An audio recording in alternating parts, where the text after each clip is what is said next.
The crack of Clara Boone's palm against Harlan Cooper's jaw echoed across the platform louder than the departing whistle. And every soul at Sunset Crossing turned to stare. Harlan's hand lifted slowly to his reddening cheek, his tired gray eyes wide with confusion. He had carried her from the overturned freight car not 10 minutes earlier, her ankle twisted and her skirt torn, and set her down gentle as laying a child to sleep. Now she stood before him trembling with rage, her dark eyes burning, her black braid swinging with the force of her fury. "I didn't ask for your help," Clara said, her voice low and shaking. "I didn't ask you to touch me. I didn't ask you to make me look weak in front of this whole town." Harlan dropped his hand and took one careful step back, his jaw tightening. "Ma'am," he said quietly, "that car was about to catch fire. I wasn't going to stand there and ask permission." The crowd pressed closer, faces bright with scandal. "Mrs. Boone," someone whispered.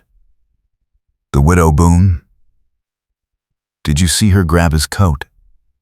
Did you see him lift her like she weighed nothing?" Clara felt the weight of every stare, every whisper, every judgment, and her throat closed with humiliation. She had spent 2 years rebuilding her name after bankruptcy took the ranch, after the town watched her husband drink himself to death, after she clawed her way back to solvency, one fence post at a time. She could not afford to be seen as helpless. She could not afford to be saved. Harlan's gaze swept the crowd, then returned to her face. He tipped his hat, his expression unreadable. "I apologize for the offense, ma'am," he said. "Next time I'll let you burn." He turned and walked toward the station house, his shoulders square, his boots heavy on the planks.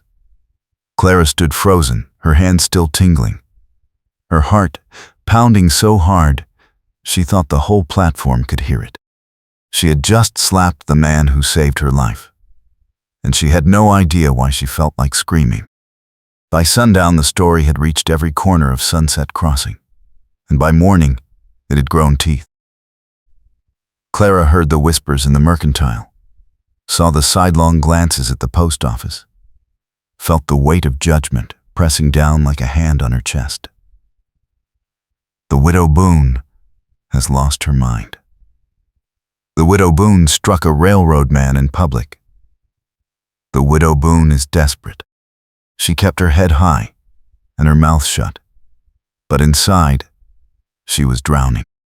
When she stepped out onto the boardwalk, Harlan Cooper was leaning against the post 2 doors down, his hat pulled low, his arms crossed. He straightened when he saw her, and for a moment, neither of them moved. "Mrs. Boone," he said. "Mr. Cooper." He took 3 steps closer, close enough that she could see the faint scar above his left eyebrow, the weariness carved deep around his eyes. "I need to speak with you," he said quietly. "Privately." Clara's pulse kicked hard. "I have nothing to say to you." "Then just listen." He glanced past her toward the mercantile window, where faces pressed against the glass. "Please." Something in his voice, some thread of urgency beneath the politeness, made her hesitate. She nodded once, sharp and reluctant, and he gestured toward the alley between the feed store and the bank. She followed, her spine rigid, her hands clenched in her skirt. The alley was narrow and cool, the smell of hay and dust thick in the air. Harlan stopped and turned to face her, his jaw tight. "I didn't come to Sunset Crossing by accident," he said. "I was sent here by the railroad to investigate a claim dispute. Your ranch is at the center of it." Clara felt the ground tilt beneath her. "What are you talking about?" "Broken Ranch. The deed was filed 3 years ago, but there's a second claim on the land, filed 6 months later by a man named Virgil Kane. He's saying your late husband signed over half the property as collateral for a loan. The railroad wants to lay track through that parcel, and Kane is blocking the survey until the ownership is settled. My job is to verify the facts and report back. Clara's breath came short and fast. That's a lie. My husband never signed anything to Virgil Kane. He borrowed money, yes, but he paid it back before he died. I have the receipts. Harlan's expression didn't change. Do you have a signed release from Kane? She opened her mouth, then closed it. No. Kane had taken the payment in cash, shaken her hand, and walked away. She had been too exhausted and too relieved to demand paperwork. Then legally, Harlan said, his voice gentle, you have a problem. Clara turned away, pressing her palms against the rough wood of the feed store wall. This can't be happening. I've worked 2 years to keep that ranch. I put everything into it. If Kane takes half, I lose the water rights. I lose the grazing land. I lose everything. Harlan stepped closer, his voice low. I don't think you're lying, Mrs. Boone. But Kane has a signed contract, and unless you can prove he released the claim, the railroad will side with him. They need clear title to move forward. Clara spun to face him, her eyes blazing. And you? What do you get out of this? A bonus if you prove I'm a fraud.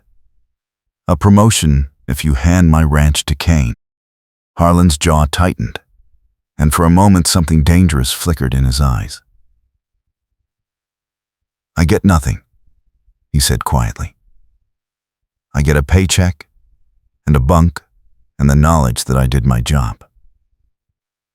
But if you want the truth, Mrs. Boone, I don't like Virgil Kane. I don't like men who prey on widows, and I don't like claims that smell like forgery. So if you want to fight this, I'll help you.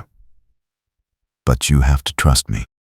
Clara stared at him, her breath ragged, her mind racing. Trust. The word tasted like ash. She had trusted her husband, and he had gambled away their future. She had trusted the bank, and they had foreclosed without mercy. She had trusted herself, and she had failed. Why? She said finally. Why would you help me? Harlan met her gaze, steady and unflinching.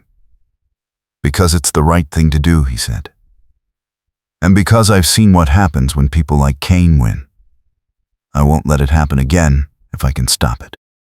Clara wanted to scream. She wanted to slap him again, harder this time, just to see if he was real, or another lie wrapped in a kind voice. But something in his face, some bone-deep weariness that matched her own, made her hesitate. What do you need from me? She said. Everything you have. Receipts, letters, any documentation of the original loan and the repayment. And I need to know the truth, Mrs. Boone. All of it. If there's something you're hiding, Kane will use it against you. Clara's stomach twisted. There was something. Not a lie, but a truth she had buried so deep, she barely let herself think about it. The debt her husband had owed to Kane had not been for ranch improvements. It had been for whiskey and cards, and a woman in Abilene whose name Clara had never learned. And the money Clara had used to pay it back had not been hers. It had been borrowed from her brother, who had died 6 months later in a logging accident, taking the knowledge of the debt to his grave. If Kane knew that, if he could prove that the repayment money had not been Clara's to give, he could argue that the debt still stood. And if the debt still stood, he could claim the land. Clara swallowed hard. "I'll bring you the papers," she said. "Tomorrow morning. Meet me at the ranch." Harlan studied her for a long moment, then nodded. "Tomorrow morning," he said. "And Mrs. Boone, I'm sorry about the train. I didn't mean to embarrass you." Clara's throat tightened. "I know," she said quietly. "I'm sorry I hit you." He almost smiled, a faint flicker at the corner of his mouth. "I've had worse."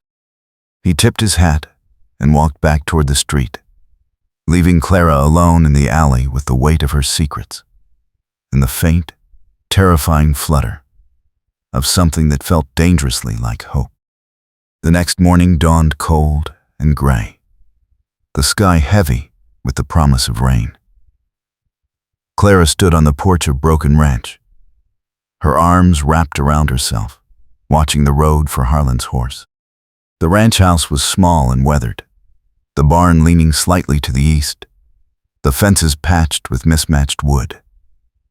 It was not much, but it was hers, and she would fight for it until her last breath. Harlan appeared at the top of the rise, his horse moving at an easy walk. He dismounted near the porch and tied the reins to the rail, his expression calm but watchful. "Mrs. Boone," he said. "Mr. Cooper." She gestured toward the door. "Come inside." The interior of the house was plain and clean.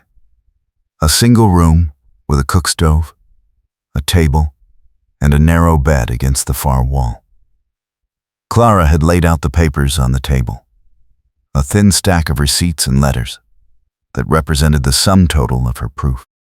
Harlan removed his hat and set it on the chair, then bent over the table, his eyes scanning each document with careful precision.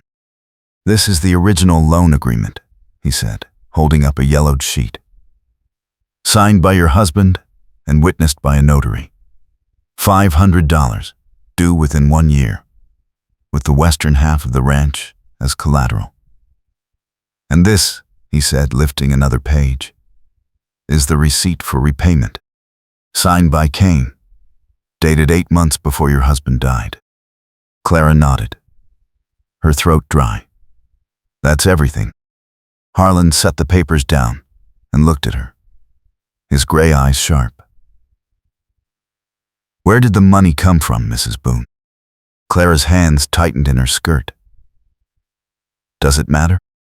"It might. If Kane argues that the repayment was fraudulent or coerced, he can reopen the claim. I need to know if there's anything he can use." Clara turned away, staring at the cook stove. "My brother gave it to me," she said quietly. "He didn't loan it. He gave it. He said it was my inheritance, early. He said he didn't want to see me lose the ranch." Harlan was silent for a moment. "Is your brother still alive?" "No. He died 6 months after." "There's no record of the gift. No letter, no witnesses.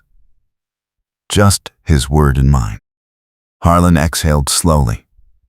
"That's a problem," he said. "If Kane pushes, he can argue that the money wasn't legally yours to repay the debt. It's weak, but a judge might listen."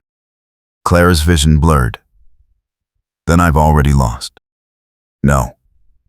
Harlan's voice was firm. "You haven't lost. But you need leverage. Something that proves Kane is lying, or something that forces him to back down." "Like what?" "Like proof that he forged the second claim, or proof that he coerced your husband into signing. Or," Harlan said, his eyes narrowing, "proof that Kane himself owes a debt he can't repay." Clara looked at him sharply. "What do you mean?"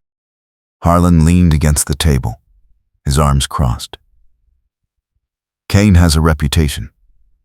He lends money at rates no honest man would charge. And when borrowers can't pay, he takes their land. But he's not working alone. There's a man in Abilene, a banker named Horace Finch, who funds Kane's operations. If we can prove that Finch and Kane are running a scheme to defraud settlers, the railroad will drop Kane like a hot iron. Clara's pulse quickened. How do we prove it? We go to Abilene. We find borrowers who've been cheated. We get statements, signed and witnessed. We build a case. Clara shook her head. That could take weeks. Kane will have the survey done by then. The railroad will side with him, and I'll be evicted before I can stop it. Harlan pushed off the table and stepped closer. Then we move fast. I can get leave from the railroad for a week. We ride to Abilene, gather what we need, and get back before Kane knows we're gone. But Mrs. Boone, he said, his voice dropping, you have to trust me. Completely. If you hold back anything, if you try to handle this alone, you'll lose. Clara met his gaze, her heart pounding. She had spent 2 years trusting no one, relying on no one, risking nothing. And it had kept her alive, but it had also kept her alone. All right, she said. I'll trust you. But if you betray me, Mr. Cooper, I will make you regret it. Harlan's mouth curved, just slightly. Fair enough. They left at dawn the next day, 2 riders on a road that stretched flat and endless toward the horizon. Clara rode her Dunmare, her saddlebags packed with bread and dried meat, her rifle slung across her back. Harlan rode beside her on his black gelding, his eyes scanning the distance, his hand never far from his gun. They spoke little, the silence between them not uncomfortable but charged, like the air before a storm. By midday the sky had darkened, clouds rolling in fast and low. Harlan glanced up, his jaw tightening. We need to find shelter, he said. This is going to be bad. Clara followed his gaze. There's a line shack about 2 miles south. It's not much, but it'll keep us dry. They turned off the road and rode hard, the wind picking up with every stride. The first drops of rain hit just as the shack came into view, a sagging structure of weathered planks and a rusted tin roof. Harlan dismounted and pushed the door open, checking the interior before waving Clara inside. She led her mare under the overhang and unsaddled quickly, her hands shaking with cold. Inside, the shack was dim and smelled of old hay and damp wood.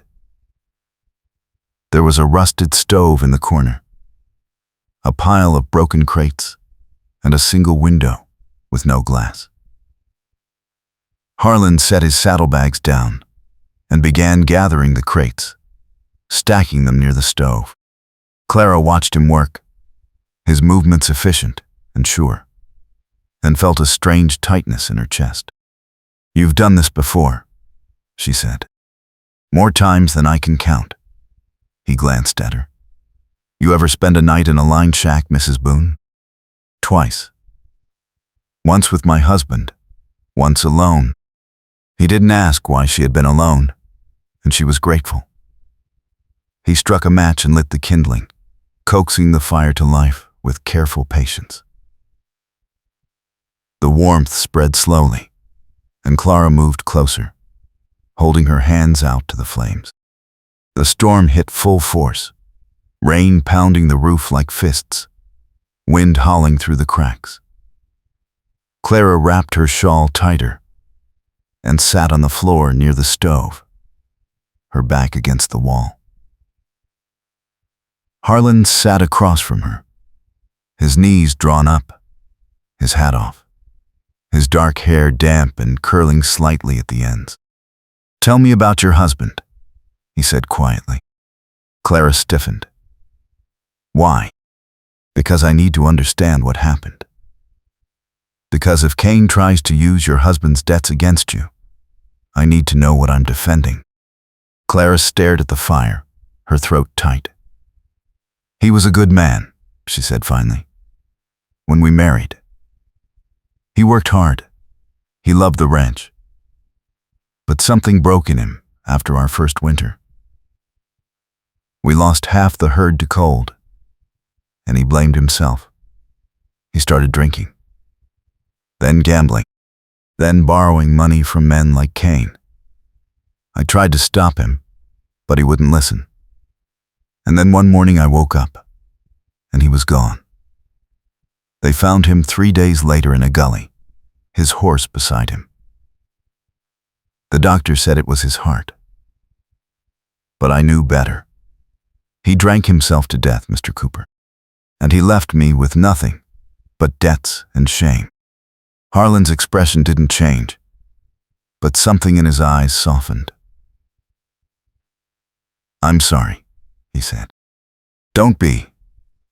I'm not. Clara looked at him, her voice steady. I grieved him, and then I buried him, and then I moved on. I had to. The ranch was all I had left, and I wasn't going to let it go without a fight. Harlan nodded slowly.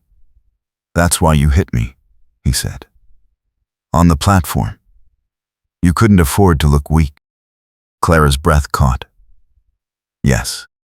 He was quiet for a long moment, the firelight flickering across his face. I understand, he said. And for what it's worth, Mrs. Boone, I don't think you're weak. I think you're the strongest person I've ever met. Clara's eyes burned, and she looked away quickly, blinking hard. Don't say things like that. Why not? It's true. Because, she said, her voice breaking, I can't afford to believe it. Harlan leaned forward, his gaze intense. Then let me believe it for you. Until you can believe it yourself. Clara's heart hammered in her chest. She wanted to look away, to deflect, to rebuild the wall she had spent 2 years constructing. But something in Harlan's face, some raw honesty that matched her own, held her frozen. Why are you doing this? She whispered. Why are you helping me? Harlan's jaw tightened, and for a moment, he didn't answer. Then he said, his voice low, because 5 years ago, I watched a land grabber destroy a family in Kansas, a widow and her 3 children. I was working for the railroad then too, and I did my job. I verified the claim, I filed the report, and I moved on. 2 months later, I heard the widow had died. Her children were sent to an orphanage, and I realized that my job, my precious job, had cost 4 lives. I swore I'd never let it happen again. So that's why, Mrs. Boone. Because I'm trying to make up for what I didn't do then. Clara's throat ached. I'm sorry, she said.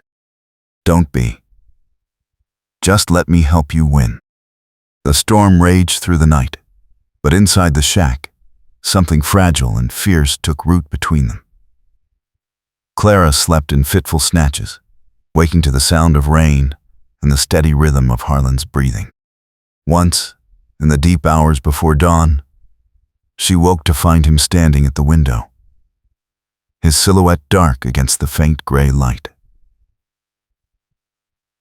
She didn't speak, and neither did he, but the silence between them felt like a promise. By morning the storm had passed, leaving the land washed clean and the sky pale as milk. They saddled up and rode on, the horses splashing through puddles, the air cool and sharp. Clara felt different, lighter somehow, as if something heavy had been lifted from her chest. She glanced at Harlan, and he met her gaze, his mouth curving in a faint smile. They reached Abilene 3 days later, a sprawling town of false front buildings and muddy streets. Harlan led the way to a boarding house on the edge of town, where he paid for 2 rooms and told Clara to rest while he made inquiries. She wanted to argue, but exhaustion won. She slept hard and woke to a knock on her door. Harlan stood in the hallway, his face grim. "I found 3 families," he said, "all cheated by Kane and Finch. They're willing to talk, but they're scared. We need to move carefully." Clara nodded. "Let's go." They spent the next 2 days gathering statements, listening to stories that mirrored her own. A farmer who lost his land after a single late payment. A shopkeeper who signed a contract he couldn't read. A widow who was evicted while her husband's body was still warm. Each story made Clara's fury burn hotter, and each statement brought them closer to the proof they needed. On the 3rd day, Harlan returned to the boarding house with a folded paper in his hand and triumph in his eyes. "I got it," he said. A letter from Finch to Kane, outlining the scheme.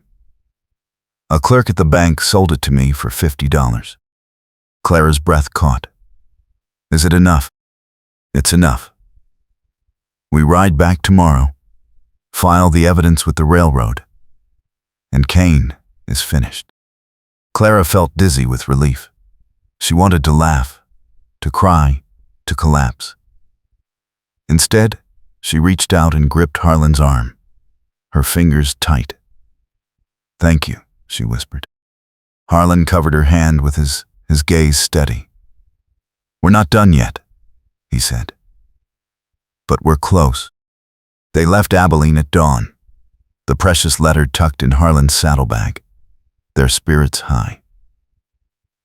But halfway to Sunset Crossing, disaster struck. A rider appeared on the road ahead, his horse lathered and heaving. He pulled up hard when he saw them, his face pale. "You Mrs. Boone," he shouted. Clara's stomach dropped. "Yes, your ranch is on fire.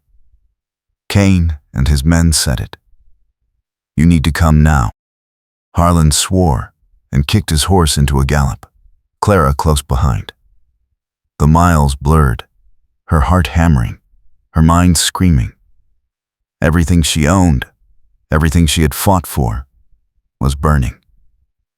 And Kane had done it because he knew she was close to winning. They crested the final rise, and Clara's breath stopped. The barn was engulfed, flames leaping high into the sky, black smoke boiling upward. The house was untouched, but figures moved in the yard, shouting and running. Harlan pulled up hard and dismounted, his face grim. "Stay here," he said. "No." Clara swung down. "It's my ranch."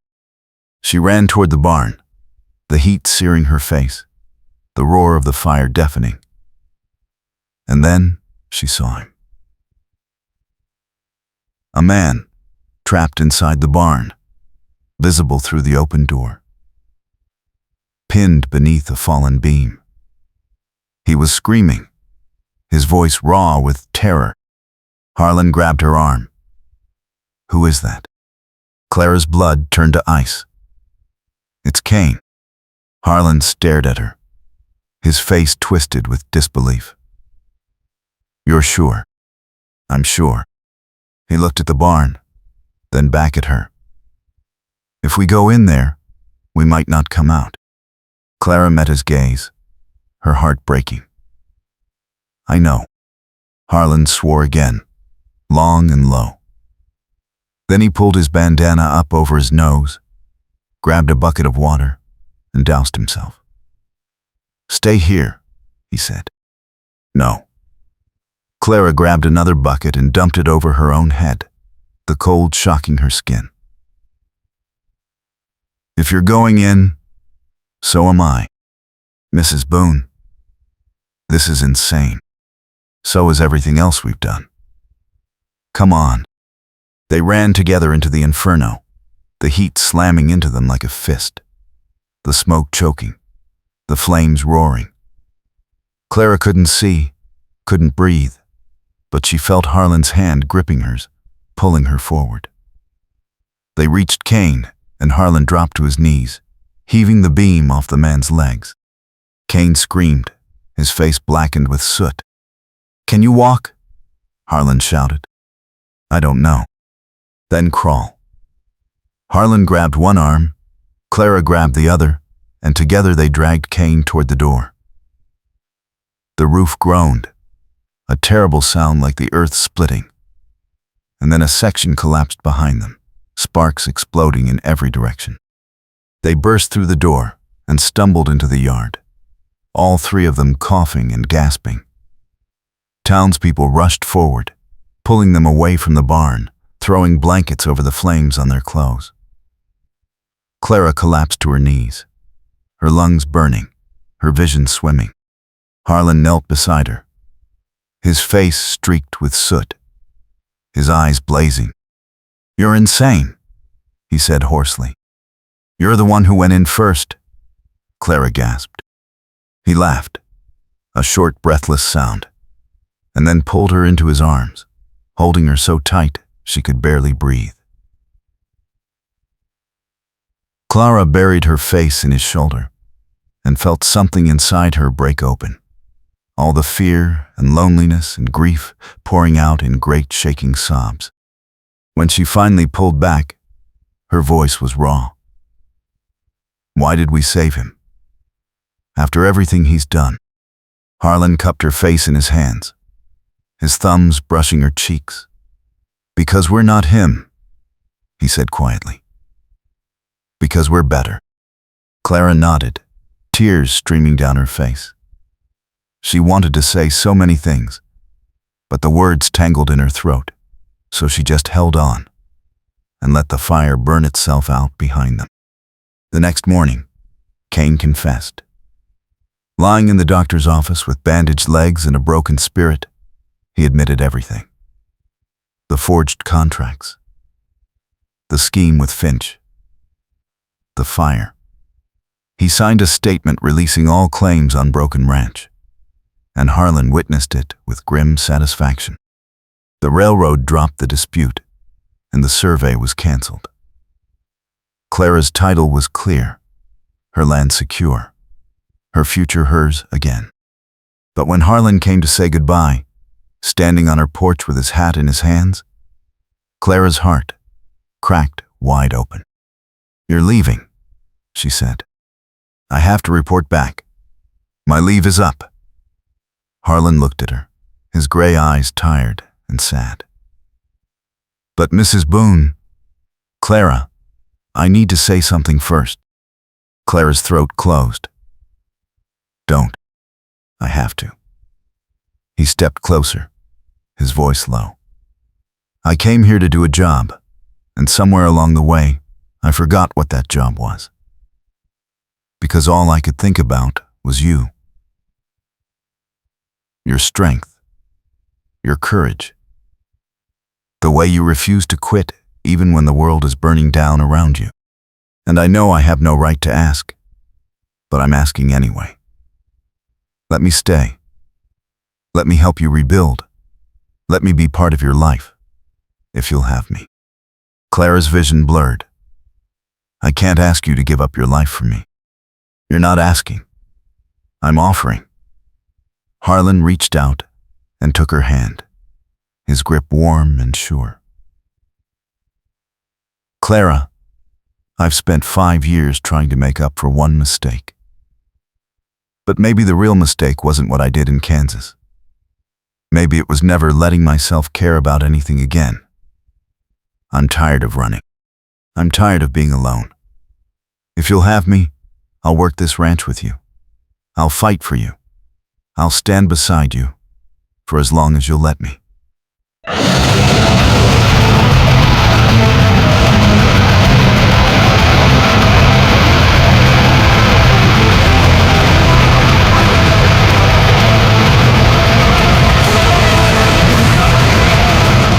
"For as long as you'll let me." Clara's tears spilled over, What if I fail? What if I lose everything again? Then we'll fail together. And we'll get back up together. That's what partners do. Clara's breath hitched. Partners. Or more, if you want. Harlan's mouth curved, just slightly. I'm flexible. Clara laughed, a broken, breathless sound. And then she stepped forward and kissed him. His arms came around her, strong and steady. And for the first time in 2 years, Clara felt safe. Not because someone was protecting her, but because someone was choosing to stand with her, no matter what came next. When they finally pulled apart, Harlan rested his forehead against hers. Is that a yes? That's a yes, Clara whispered. They were married 2 weeks later in a quiet ceremony at the church in Sunset Crossing, with half the town in attendance and the other half gossiping outside. Clara wore a simple dress of cream linen, her black braid woven with wildflowers, and Harlan wore a clean shirt and a nervous smile. The preacher stumbled over the vows twice, and someone in the back pew coughed at the worst possible moment. But when Harlan slipped the ring onto Clara's finger, his hands were steady, and so were hers. Afterward, there was a gathering at the ranch. Tables set up in the yard. Food brought by neighbors who had whispered about Clara for 2 years, and now smiled as if they had always believed in her. Clara stood beside Harlan, his arm around her waist, and watched the sun set over the land she had fought so hard to keep. You all right? Harlan murmured. Clara leaned into him, her heart full. I'm better than all right, she said. I'm home. The months that followed were not easy. The barn had to be rebuilt, the herd replenished, the fences repaired. But they worked side by side, Harlan's strength matching Clara's determination, their partnership growing deeper with every passing day. They learned each other's rhythms, the way Harlan sang under his breath when he was content, the way Clara bit her lip when she was worried. They learned to fight fair and forgive fast, to laugh at themselves and trust each other when trust was hard. One evening in late autumn, as they sat on the porch watching the stars come out, Harlan turned to Clara and said, Do you ever regret it? Marrying me? Tying yourself to a man with no land and no prospects? Clara looked at him, her heart steady. You're wrong, she said. You have land, this land, and you have prospects. Me, Harlan smiled, slow and warm. Best prospects I've ever had. Clara rested her head on his shoulder, her hand in his. I don't regret anything, she said quietly. Not the fear, not the fight, not even the fire. Because it brought me here. To you. Harlan kissed the top of her head, his voice rough. Then, it was worth it. They sat in silence, the night air cool and clear, the prairie stretching vast and quiet around them.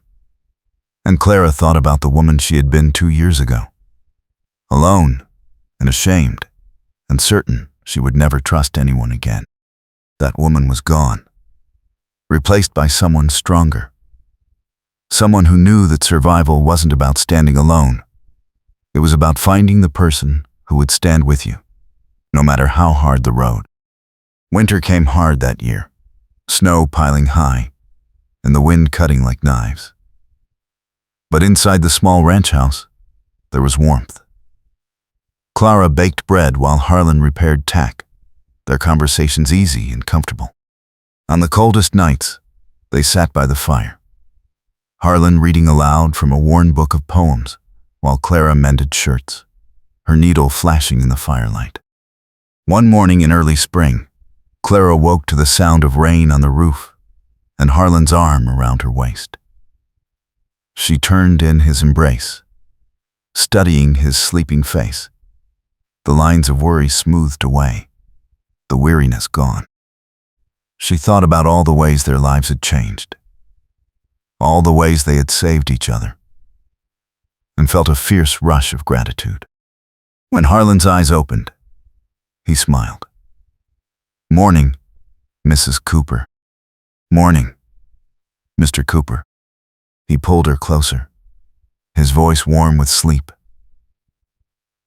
"What are you thinking about?" "How lucky I am." Harlan's smile widened. "Funny. I was thinking the same thing."